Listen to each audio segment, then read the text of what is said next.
Picture this. It's 3 p.m. on a Thursday. You walk past your employee desk, or you shoot them a quick WhatsApp message and you say, hey, don't forget to send that proposal to the Smiths client before you leave today. They nod, you walk away. Friday morning rolls around, the client calls angry because they never got the proposal. You pull your employee aside and ask what happened. And they look at you and say the two words that make every business owner's blood boil. Oh, I forgot. Or worse, wait, you never told me to do that. I am Karan from Dozent. We help Aussie business owners stop babysitting their staff and start building systems that actually hold people accountable. When tasks fall through the cracks, it is very easy to blame your staff. You think they don't care. You think they are lazy. But here is the hard truth. Verbal instructions are just shared hallucinations. If you are managing your company via WhatsApp notes, Slack, DMs, sticky notes, and shouting across the office, you are setting your team up to fail.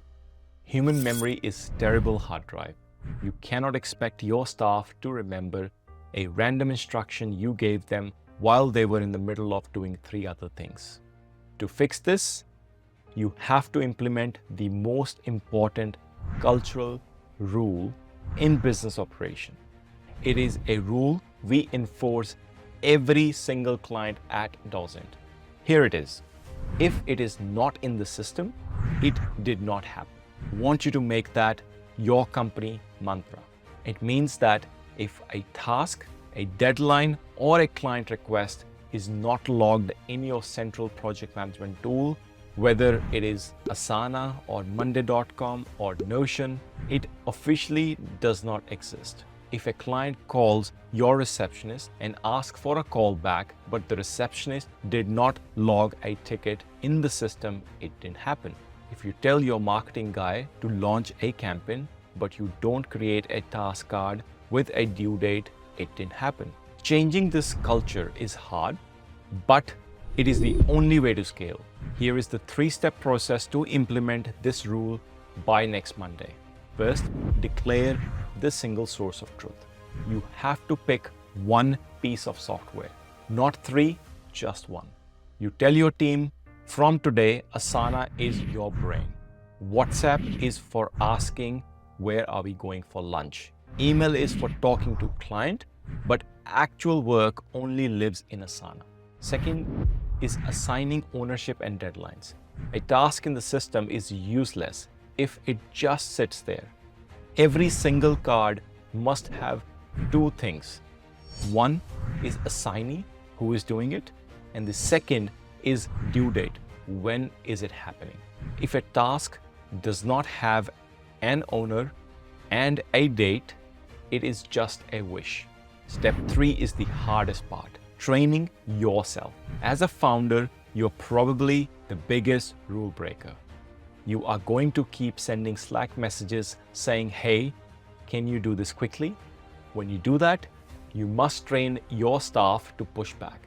They need to look at you and say, sure, put it in the system and I will get it done. If you refuse to log their task, you cannot get mad when they don't do it. You have to respect their boundaries if you want them to respect it.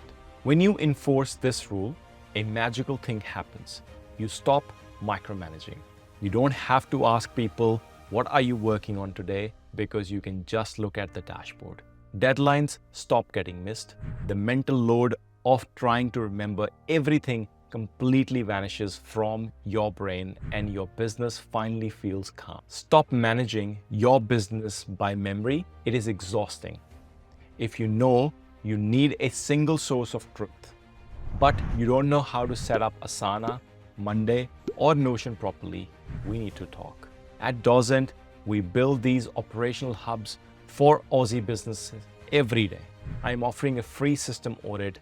We will look at how your team communicates right now, and I will show you exactly how to structure your task management so nothing ever falls through the cracks again. Click the link below, stop the chaos, start the system.